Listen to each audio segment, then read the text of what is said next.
Alam ko sino yung kasama mo. Nag-invite ka. Of course, kaibigan mo. Alam mo ba kung saan gagaling kaibigan mo? Sa pinupuntahan ka. Hindi mo alam, yung pinapasok mo kaibigan mo, nakasakay yung masamang espiritu.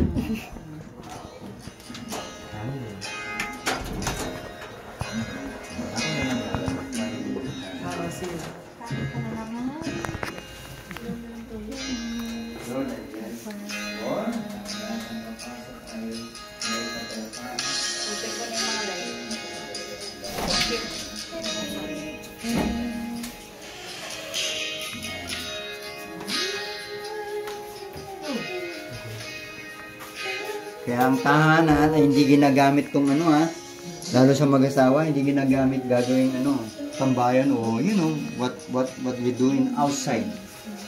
Pagtropahan, anong ginagawa sa labas? Okay, ang toilet ay declaring the power of the Holy Spirit in the name of Jesus. Na ang toilet nito ay maging magaan para sa amin.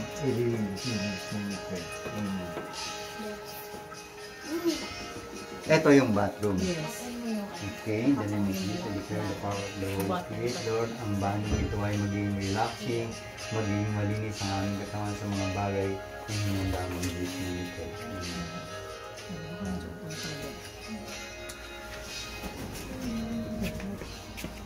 Dito tayo sa door. Mamaya na to. Okay, baka dito, dark of spirit. Andyan lang yan, Andyan lang yan sa paligid, Sure. Alis. I declare in the power of the Holy Spirit in the name of Jesus. Whatever bad spirit na, nakatanaw lang yan at gustong pumasok at hindi kong makiisa, I declare in the power of the Holy Spirit in the name of Jesus. Release in Jesus' name we pray. Amen. Amen. Minsan nakikinig pa nga yan, pinag-uusapan ninyo. Diyan lang naman yan. Kahit nga sa church, loob ng church, meron Wow! Yan, pag-pray natin. Dami doon. Ang dami ribulto. Wala naman nakikita bad na images. Kasi ay testimony, may isang bata at isang lola nilapit sa amin. Every night, nilalakad sa kwarto, nadinig na may nag-uusap. Yung bata yun, salita ngayon, may asawa niya, teenager. Nirelease ko yun, grabe, suka ng dami. Ang dami niyang stock to. Suka ng kulay dilaw. May sungay. Nung nirelease ko yun, pinatanggal lahat. Hindi niya alam kung gagawin. Ngayon magaling na siya, okay na may asawa na siya, pero hindi ko sure kasi ang Panginoon nagpalayas ng demonyo, hindi naman lahat bumalik. Nagkasalita siya, ang importante lagi kasi sa kwarto mag-isa. Tumanggap siya. Kausap niya yung mga yun. And then, dito naman wala naman akong pero yung nakita ko talaga na binuksan namin yung pintuan ng kanyang kwadro. Buhos. Yung mga may sungay. Hindi ko talaga kilala sa ibang anime ibang Japan. Anime siya, But now, this one, yung nakita ko, kaiba talaga. Grabe. Ako nga, tumayo-balahibo ko pero hindi ako natakot. Ang dami talaga. Hindi ko alam kasi pagbukas kong ganon, bumuhos. Iba-iba. Wow, grabe. Ngayon ko na nakakita ng mga ganito. Yung palang kanyang ginokolek. I check the unan, pati ilalim ng unan. Meron. Yun ang kinakausap pala. Yun ang nakikipag-usap sa kanya. Hindi na-bless. Sila i-bless natin. Kasi yan, gagawing business. Walang problema yan. No problem. I declare the power of the Holy Spirit in the name of Jesus. Lord, ang mga ribultong ito, alam ko hindi sa'yo. But these images ay ginamit for business sa Japan. But wala naman sigurong masama dahil hindi naman ito sasambahin nila na Panginoon. For business, walang problema. I declare in the power of the Holy Spirit, bless this room. Ano ba ito, office mo? Okay lang yan. More toys. Office room and prayer room and everything.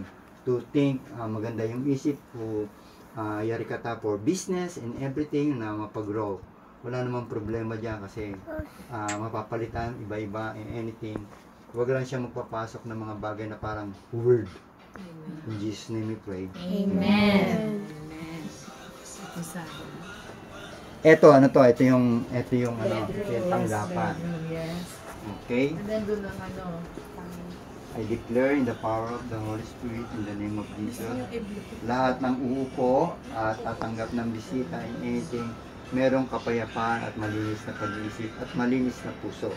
Kasi pag pumasok sa isang tahanan, kumisan, pag we talk each other about business, we talk about yarikata, about anything, yung pala, kumukuha lang ng mga bagay na gagayahin. Sa Japan, maraming ganon. Mahilig maggagaya. Pero hindi naman para sa kanila. Andun yung jealous, andun yung inggit. Ay, napakarami niya, sa dami. Dapat, we need to be careful, we need to discern. The wisdom of God is always in the presence of God. And sa nakatira, in Jesus' name we pray. Amen. Okay, dito tayo sa pagkain. Dito tayo sa ano? Alam ko naman, ano to, kwarto? Cabinet. Wala naman tinatago. Okay. Okay, dito na tayo. Kala, nakatago. Okay, I declare in the power of the Holy Spirit in the name of Jesus, lahat na magluluto at maghuhugas ay hindi magiging tamad at magiging masipag, magiging masarap ang luto, walang aangal sa bawat responsibility in Jesus' name we pray. Amen. Okay, so prepare natin itong food. Yes, Lord.